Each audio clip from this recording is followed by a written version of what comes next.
Over the weekend, an absolute brainlet decided to take a shot at the YouTube king, and did he miss? Well, we're gonna find out. Ex-user attacks YouTuber Nerdrotic, claims he sells outrage and anger, but immediately reveals he's the one who is hateful. Because of course, man, it reinforces the old saying that hate always comes from below. Now, I forget who this person, what the name is, okay? Minute Nerd News. That nobody's ever heard of this person before, okay? And instead of looking at Gary from Nerdrotic, somebody who I've referenced time and time again, I watch a hell of a lot of his content, okay? Just about catch every Friday Night Tights in bits and pieces, probably not throughout the not through the totality of the stream, but depending on who the guest is, yeah, I might check out the entirety of it. I know I've ran back a few old episodes as well, you know, as midweek streams as well, and yeah, maybe even a few of the nooners. And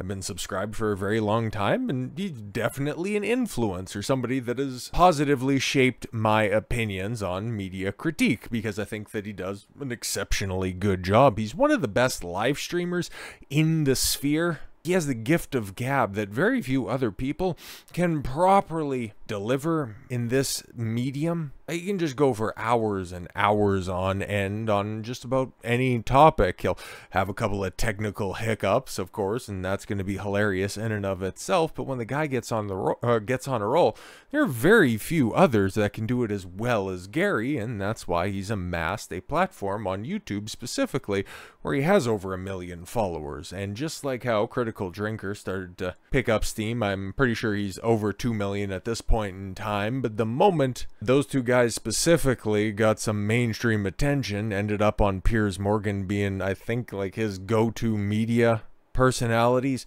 that's when all the cockroaches started to come out of the woodworks. That's when all the hit pieces started to come out. And this is just the latest in a long line of incredibly jealous people. Now, being a supporter of Gary's and so many of other people in that sphere, I hear that there's somebody that's out there, and yeah, it got reported on by just about everybody. Okay, drama alert. Made their post on it. It got 1.4 million views, and this was a big deal on Sunday. People are trying to cancel YouTuber Nerdrotic after a random user dropped a mega threat accusing him of everything under the sun.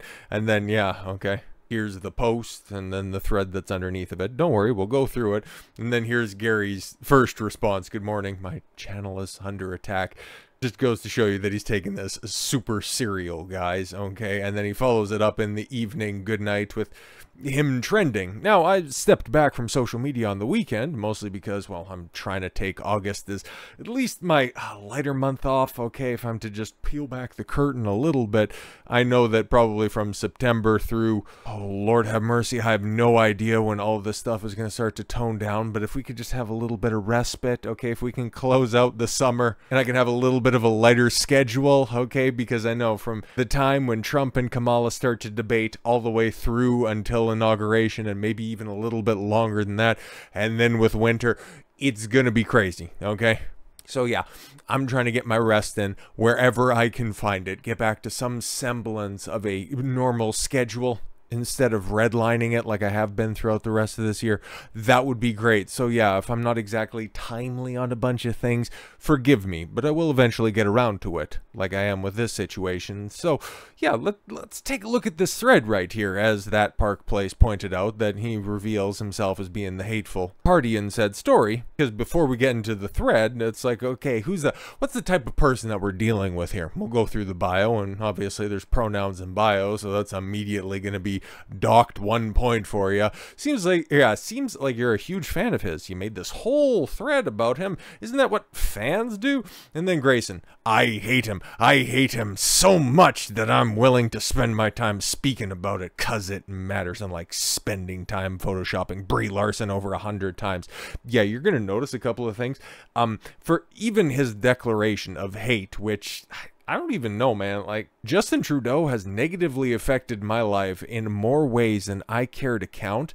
And I guess I could say that I could probably say that I do hate him, but I don't really even think about him that much. I wouldn't even give him enough stick to post a multi-page thread. Like, I've made a couple of videos on the stupid policy decisions that he's made, but I don't even have that much hate in my heart for any content creator, any world leader, really. I can understand that they're at least operating in the best way that they think they should, either to enrich themselves, in the case of Trudeau, or to help out their country in a way that we'll talk about somebody in the next video on the day, because all these people like to see the world in black and white, their actual light switch brains. There's much more of a nuance to discuss here, mostly. These conversations can be had if you understand just basic facts. Like, if you think that Gary is the one who's photoshopping stuff, you clearly don't know who Barry Chan is. You clearly don't know that he has multiple editors in his employ. But that's the least of our concerns with the amount of stuff that he just goes off the rails on, okay? So, Nerdrotic is a piece of shit that we've allowed. What's this we stuff? Hello, fellow pundits, okay? We've allowed to operate amongst us for far too long. What's this amongst us shit, okay? Because you want to go ahead and you want to claim membership to the he-him club, the double deficit dyslexic. I don't even know what that means. CBM, is that mother crap? Oh, every child matters. Is he Canadian as well? Oh my god, it never fails, man. Absolutely never fails. How many bodies did they find in those mass graves? Is it still, oh right, 0 last time I checked, but they're still out there. And then of course, you know, somebody who's just damaging the cause, and at this point in time, I can count on one hand the amount of people that I think support a free Palestine, and they don't feel the need to post about it every single time, and especially in conjunction with the rest of that other dog shit. You just end up detracting from that, but then at the same time, they just wear it as a virtue signal. They don't actually believe that because they couldn't even point out Palestine on a map. Anyways, before I focus my attention, okay, yeah, and this is, because I read through this, I watched the clips that are associated with this, and this guy, he loves to employ the doctrine of guilt by association. He misapplies that in a way that is very rare to catch somebody like this out there in the wild, and then for them to get this much attention, because it's, well, the clip will speak for itself. Before I focus my attention solely on this garbage, let us first focus our attention on the explanation of what it is he and his little grifter friends do. Again, whenever somebody uses the term grifter, I have never seen it defined by the person levying the accusation, but it always comes from a jealous individual. These freaks always hop to how much money they're making. Oh, he sits on Friday Night Tights and he pulls in however much money he makes in super chats. I don't know. I don't care. If you are pocket watching like that, work on yourself. Get to a point in time where, yeah, you can go ahead and have a successful channel. Go ahead and work hard so that you can put on a successful live stream that people will actually want to watch and engage with, instead of trying to tear people down. But to each their own, right? You can go ahead and take this fleeting amount of attention that you are the one who's trying to monetize and rage bait off of, because if you go through his timeline, which we won't, because I value your guys' time as well, all you're just going to see is this guy milking all the attention that he's gotten these past couple of days.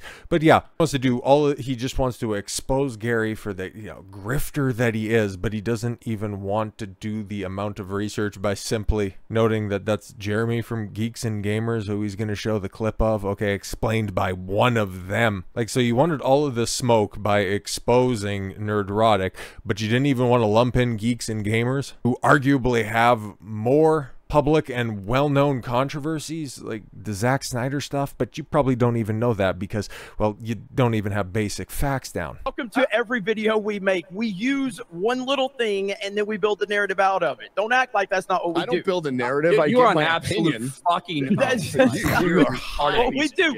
You've made the same fucking video on the same topic at least 7 times a week, Ryan, and you're gonna act.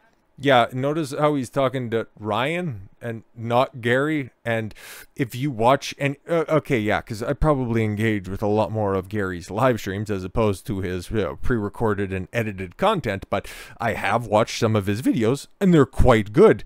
They're not rage baity at all. They're either reviews or they're topic discussions, and regurgitating the same point over and over again. Like, it's a meme over on Geeks and Gamers, and especially when it comes to Jeremy. But he might be talking about the same subject material, but it's always from a different angle. It's like, okay, specifically when it came to the Acolyte, I forget how many videos I did on that, but it was never running back the same stuff. It was just, oh, look at that. Leslie Headland did another interview, and she had another set of stupid quotes to come out of that, we better recontextualize how bad The Acolyte is in comparison to what the artist has to say about her art. That's the type of self-deprecation that Jeremy engages on and engages in every time that he's in front of a microphone. So I don't know what you come to expect, right? But that's right, folks. They sell you outrage and anger. That Gary didn't cop to it all whatsoever, and Jeremy was talking to no, look at all of his thumbnails. Yeah, the dude has 3 channels, okay, and he doesn't make any of those thumbnails. He has an editor do that. And yeah, look at all of those Brie Larson thumbnails. Yeah, I'm sure some of those are probably about Captain Marvel, but you know why she's in a lot of those thumbnails when it came to the MCU is because Kevin Feige wanted to position her as the replacement for Iron Man, and because we have the announcement that Robert Downey Jr. is coming back to the MCU. How well did that MCU project end up working out for them? So yeah, it's justified to have her in there. She set the table for all this bullshit. But no, that's just all of that stuff, guys. That's just all outraged, okay? When he's talking about how Marvel is verifiably failing in real time, that's just outrage and anger. But it's true. It's facts, okay? I know this won't be news to you. I realize that Nerdrotic has an obsession with the concept that anyone who isn't straight, white, or male might make an appearance or, God forbid, lead a solo project. That's why he's so terrified by that stuff, where you could see, and this guy's very smart when it came to picking his clips. That's right. Like, to just run this one out here. As you can see, he's supporting his good friend, noted white guy, Eric July, and his Rippaverse Comics project, where the lead character in the franchise, is another noted straight white guy. All right, then. But of course, he has praise for the MCU. Oh, does he really? Okay. Only when it involves movies where the main protagonist is white, male, and straight. Marvel has only experienced one failure in its entire history with oh my god, you don't understand how movies work. But that's alright, you don't understand how picking appropriate clips that underline your point is very important if you're going to be doing this comprehensive takedown. He's just generally a racist. Oh, we can just go ahead and do that, right? Oh, generally a racist when he plays a clip from Wakanda Forever, Black Panther 2, not featuring Black Panther, but Shuri. She's just as good, right? Because the second Black Panther performed as well as the first Black Panther, right? No? Oh, okay, cool, fantastic. But also, yeah, playing the clip of having M'Baku, I do believe is the character's name, right? You know, in front of the camera. You didn't alter that. That's not AI or anything like that. Perry Chan, Quarter Black Garrett, they didn't do any of that stuff. He's the one banging his chest, okay? Do you know how you open up the force field around Wakanda? Yeah, you use a table that looks an awful lot like a DJ's layout with multiple turntables, okay? Like, that's an interesting clip. Once again, you know, a great job reinforcing your point. He's just generally a racist, though. That's already given, okay? So much so at this point, he should just honestly come out and admit that he's a white supreme. Yes, with his mixed race wife and his mixed race kids. Just come out as a white supreme already, goddammit. Never mind, he's racially charged comments about Echo, which are hilarious, okay? Like, yeah, he makes corny dad jokes, all right?